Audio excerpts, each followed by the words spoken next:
Welcome to Hilarity by Default. We're back after hiatus with a slew of upcoming content, including much more required viewing on its way, and, debuting soon, a follow-up to our Briscoe County Jr. reviews with a chronological look at Dr. Henry Indiana Jones, from the young Indiana Jones Chronicles to the classic films, and whatever came after. But it's Halloween season, which brings us to today's required viewing, 1944's Arsenic and Old Lace, directed by the legendary Frank Capra and starring Cary Grant, Priscilla Lane, Raymond Massey, Peter Lorre, and many more. This is a story of a regular man dealing with some fiendish family issues, two lady serial killers, a murderous Boris Karloff, a mad doctor, Teddy Roosevelt, and 13 dead bodies in the cellar.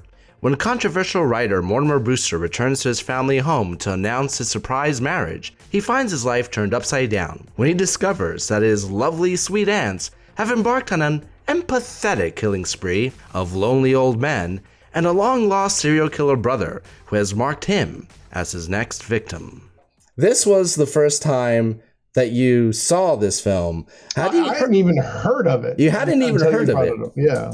It was based on a very successful play. And in fact, the funny thing about this film was it was made in 1941, but the play was so successful that in order to get some of its principal cast into the film and so forth, and then World War II broke out, and they didn't want to lose the investment in the play production and so forth. This film was sitting on the shelf for 3 years. It didn't come out until 1944. In fact, the attack of Pearl Harbor actually delayed, and they actually never even got to some of the reshoots they wanted to do for this film. And yet somehow it persevered and it came out. And Frank Capra, the director, probably most famous for directing Mr. Smith Goes to Washington, went out with a Halloween film, and then after the war came back with what many people consider the most quintessential Christmas film of all time, It's a Wonderful Life.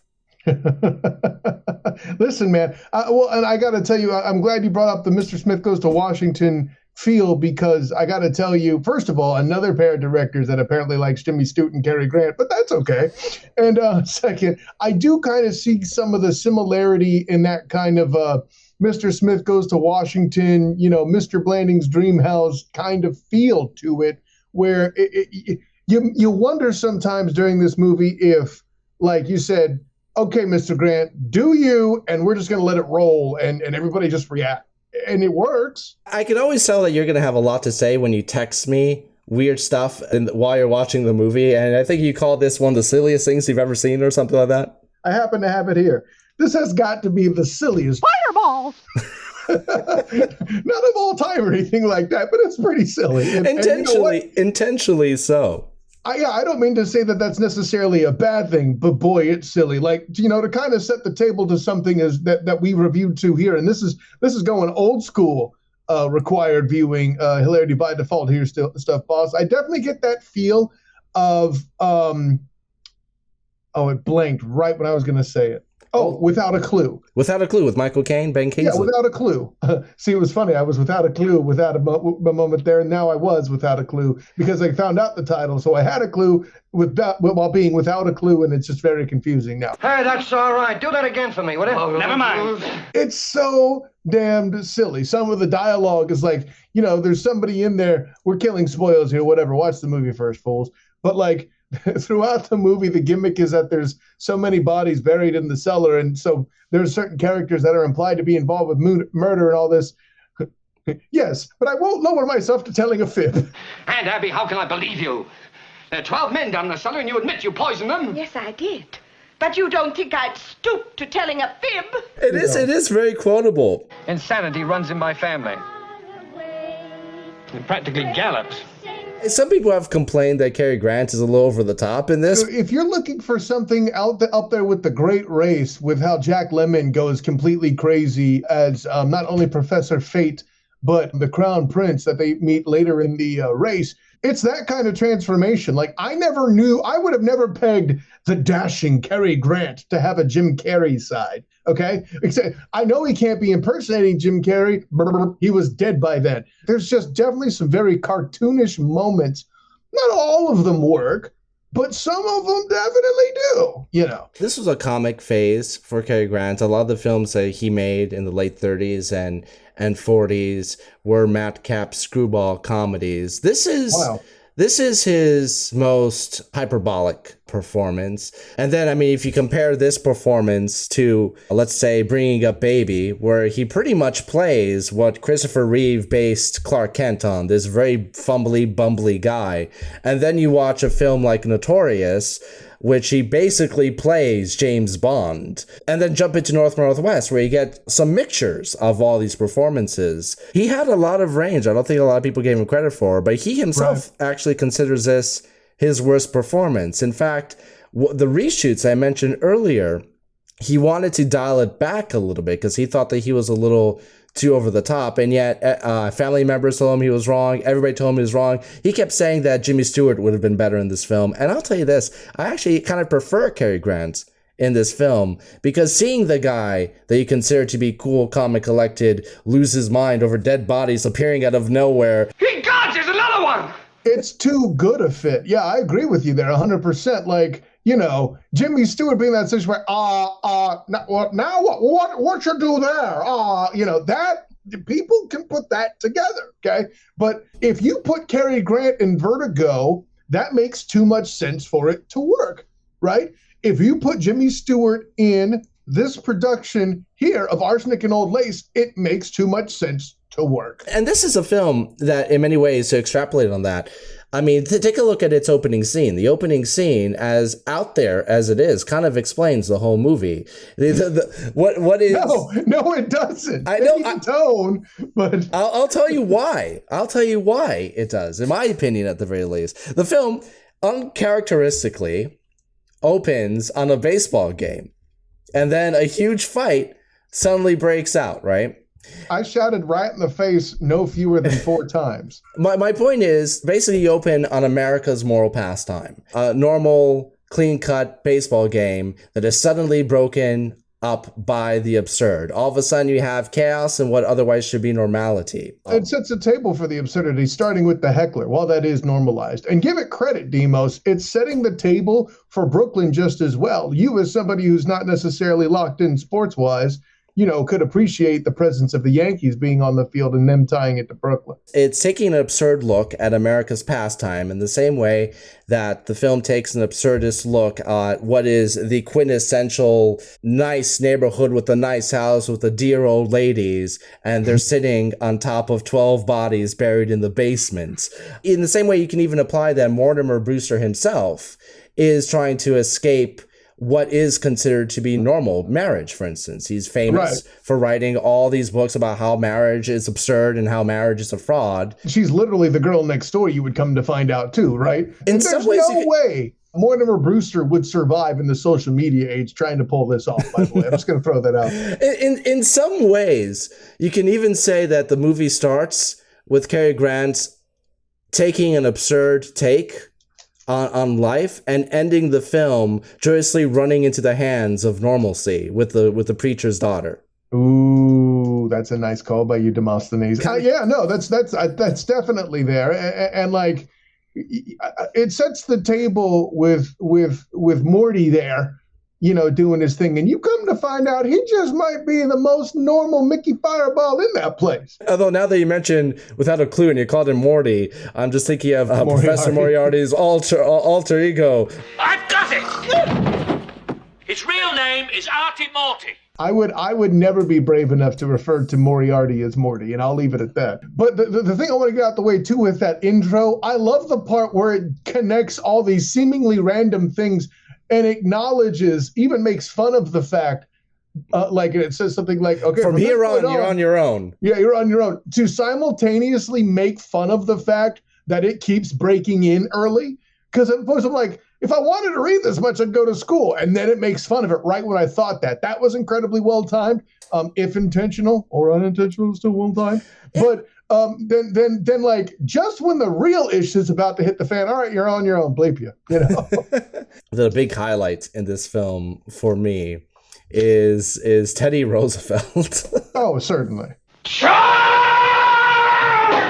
That actor sold the F out. Like, I believed that character believed he was running up San Juan Hill every damn time. Oh, he's quite harmless. He thinks he's Teddy Roosevelt. So what? There's a lot of worse guys he could think he was. Yeah? That's right. Yeah, and then how it all went, almost all came crashing down when they suggested he try George Washington for a while. Another Roosevelt. Oh, dear, dear. Anybody who is a fan of dad jokes in general would get a kick out of this movie. There's no question. I think the unique thing about this character, and once again, a very absurd character, he runs around trying to make presidential meetings, and all the characters in their own special way defer to him. It's actually interesting to see how people react to him. Young man, let that be a lesson to you. And yet, somehow, he is crucial to some of the darkest moments in the film. Sometimes literally, where he's carrying bodies in the dark to the Panama Canal that he's digging in the cellar, which very conveniently becomes a place to hide the bodies. He is crucial to some of the darker elements of the film, and yet one of the things I particularly like that this film does, and off the top of my head, I don't know if there's a proper term for this, I'm going to call it comedic intrusion. It's when he interrupts one of the tensest scenes in the film, where the film actually does take a leap into the horror that inspires it. Give him two names. I think she's dangerous. No visitors. It's going to be a private funeral. Breaking the tensest moments in a way that I guess people nowadays would say it's subverted expectations. Bullcrap. Comedic intrusion. And not to mention the interruptions he executes with that bugle of his.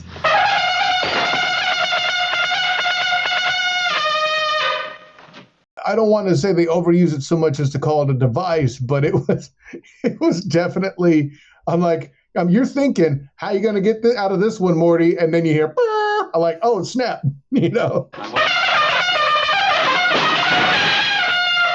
If there's a nitpick that can be pointed out is it doesn't quite shake its roots as a play, but nevertheless, I think it uses some excellent mood lighting and horror angles, and it kind of enraptures you in that macabre atmosphere. And in the hands of a less capable director than the great Frank Capra, he uses enough inventive camera techniques, angles, and so forth, and especially the lighting. When you said that it was based on a play, I didn't necessarily know that, but that explains so much of the tone and feel of this movie. A lot of the films of the 30s and 40s in particular, when the sound era came to full fruition, were adaptations of plays. I mean, why have original ideas? We don't do it now either, you know.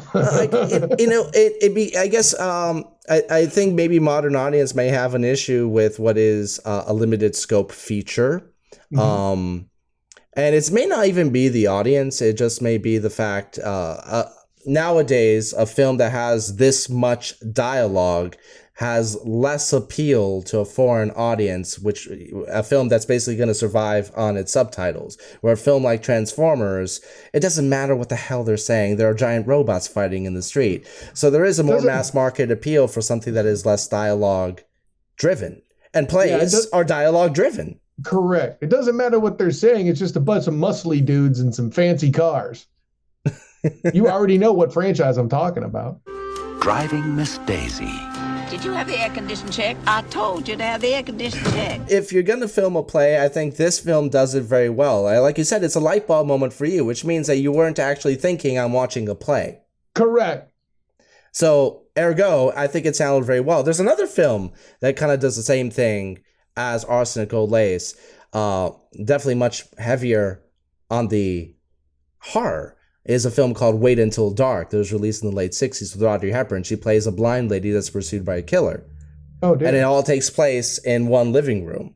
And it's basically a straight shot from the play, but it is extraordinarily well executed. Another film that's been called one of the best Hitchcock films Hitchcock never made. But it is the kind of story that you can only tell in this claustrophobic setting, the same way that Arsenic and Old Lace, the only way you can tell it is the way that it's told. To make it more cinematic, you break out a little bit if you can from the house, but at the very least, film it in an interesting manner. And I think that this film is done in a very interesting manner. Jonathan Brewster constantly being mistaken for Boris Karloff. And the biggest shame, the one thing, I can't blame the film for this, but it is such a shame because Arsenic and Old Lace, the stage play, actually starred Boris Karloff. He played Jonathan Brewster, and the joke was he was constantly being mistaken for Boris Karloff. He actually invested money in the play, and he was, unfortunately, because he was top billing, he was the only person that couldn't make the jump to the film version. So in some ways, it kind of loses its big, and this would be jargon for back then, its biggest meta joke. I mean, listen, I call it tribute, man. Oh yeah, it's an Easter egg, right? They had Easter eggs in the 40s, fools. What? But Raymond Massey pulls in a very great performance. He does it the best way possible. He doesn't play it like he's in a comedy. So when he actually needs to be menacing, to set up the jokes that break that menacing tension, he sells it. He has enough comic relief from Peter Lorre.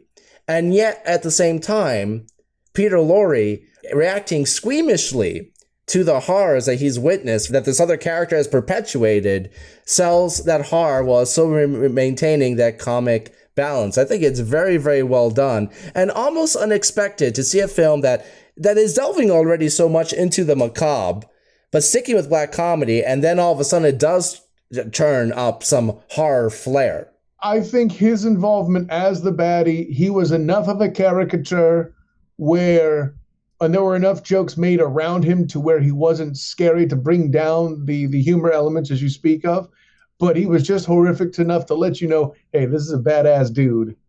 This movie's silly, but this is our resonant bad guy. It was where it needed to be. Some of my favorite moments are people just reacting to him. Yes, you look like someone I might meet in the jungle. Or Kerry Grant. What feels like a more modern joke than one I would expect from back then. Holy... What's that? I've come back home, Mortimer. I've come back home, Mortimer. It talks! The it talks is what got me, yeah. I don't think that as a film as a whole, it would not have been as successful if not for the perfect casting, also coming across from the Broadway show itself, of the ants. Oh, gosh, yes. Like, you and I were talking before the show started, and I was like, I was sure that they had voiced something in a Disney movie or somewhere before. The way they almost dance as they walk. You're watching a film where they're basically serial killers that have killed 12 people and buried them in their basement, and you walk out of this film thinking, oh, they're delightful little darlings.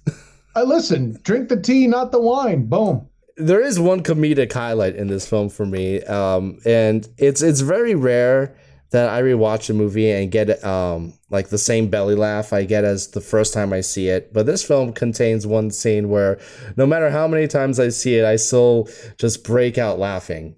And that's a scene where a potential victim comes into the house and he's about to drink the wine. The ladies are about to poison him, and Cary Grant suddenly realizes what's about to happen. No! Do you want to be poisoned? Do you want to be murdered? Do you want to be killed? Do you? Oh. I wasn't able to laugh as much because right as he said no, I was thinking, oh, snap, like I got there with him at the same time. Pay attention anytime Teddy Roosevelt is in the scene. There's a lot of cleverness that goes on there. The secret code signature that when they try to get him to sign his real name is absolutely genius. The biggest nitpick I would have of a Demos is, it's definitely dad jokey, but again, that's more a product of the time than it being air quotes bad. It was made by our forefathers, such as Teddy Roosevelt. Charge! If Kerry Grant had concerns, there were times he was a little over the top. I tend to agree with him, but to take the risk of reshooting it and dumbing it back, I think would have been bad to do. God, at this point, it's hard for me to even distinguish whether or not I feel like it was a nitpick or I was just that unprepared for it, But I think he adds an energy that this film relishes on, personally. He gets zanier as the plot gets darker. Right. Appropriately so.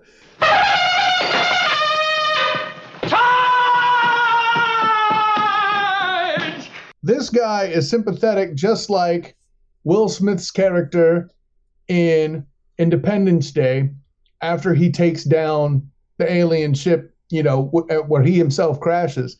And like he's walking him back. There's a scene where he's walking him back and dragging the alien along in the desert. And he's like, I could have been at a barbecue. In this case, Morty's all, I could have been at Niagara Falls. And my wife's hot. He's not wrong here, ladies and gentlemen. One nitpick I have, and this is not the film's fault. It was the Hays Code fault at the time for censorship, because I don't know, maybe you might disagree and think that the last line is the correct second to last line is the correct last line, where he finds out that he's not really a Brewster. He's running around yelling, I'm not really a Brewster! I'm a son of a seed cook! In the original version, he went nuts yelling, I'm a bastard! I'm a bastard! I'm not a Brewster! I'm a bastard! The thought of seeing Cary Grant running around yelling at the top of his lungs, I'm a bastard, in that voice. See, for me, I'm like, all he would have done is make me think of Philip DeFranco. So. Oh, he's kind of ruined that word, hasn't he? Let's get to the big question. Is Arsenic and Old Lace required viewing? Recommended? Is it sustainable? Or is it a complete pass? I'll tell you what, man. It holds up. I don't feel like there's anything in the modern day, like, it's in black and white. It subverts your expectations for tech and things like that. If there's any, I can't think of anybody who can. Somebody will find a way, because humans, but like, I don't think there's way anybody could be artificially offended by this in particular, which is ironic because people die all up in it. I'm okay with it. It just gets a little too silly for me to put it in that required vein. But I would definitely put this in recommended. This belongs where it is. And, we're in that same ilk of comedy movies facing a holiday that Planes, Trains, and Automobiles hits, right? Now, I think Planes, Trains, Automobiles is a better movie, but it's that same ilk of, there's a lot of Halloween movies, but there's not many that do it like this. You could argue any horror movie is a Halloween movie, but like... this actually takes place on Halloween, and there are trick-or-treaters involved. Right, precisely. I just can't quite put it to required, because it's just a bit too silly and corny for it to give it that all-time status. But it's definitely recommended, especially if you're a fan of these old style films. If you love theater and Broadway stuff, definitely check this out. And who knows, if you got chitlins of a particular age, I feel like I could watch this with my daughter who's 7, and she would get something out of it. The silliness, I think, is warranted in this film because it is a black screwball comedy. It is the genre that this kind of silliness is to be expected, and it's how they handle the silliness. It's very well balanced with a very witty plot, a very strong narrative, and some genuinely dark moments. And for me, I think that's what works. I think I agree that it does go over the top a few times, but I counter that by saying it's deviously balanced by its witty dialogue and especially its hilarious payoffs. When there's a movie that I'm sitting back and I think of a couple of scenes, I immediately start laughing, especially a film that I've seen as much as I've seen this. I think it wins for me as far as required. I will say one thing, when you pointed out about anything in here that could possibly be offensive, because you have this early American upper middle class family living in not exactly luxury, but they're living very well, although they're sitting on top of these metaphorical graves beneath their own foundation. It's almost a critique on the history of America, and the playwright of Arsenic actually indicated that this was kind of one of the things he was going for. Doesn't that mean it holds up even better then? I would say so. I mean, I'm saying whether you agree with that assessment or not, it deals with some themes that are so relevant to today in a surprising way. So I call it required. Kyle, you're saying recommended. Absolutely. I think we both agree that it is a film to enjoy for Halloween. I think it's probably one of the higher rated Halloween movies, real Halloween movies we've covered. And you mentioned Jack Lemmon earlier. Well, next week we'll be looking at Mr. Jack Lemmon, courtesy of, we mentioned Vertigo, courtesy of Jimmy Stewart and Kim Novak. Bell, Book, and Candle. Jimmy Stewart versus the Witches.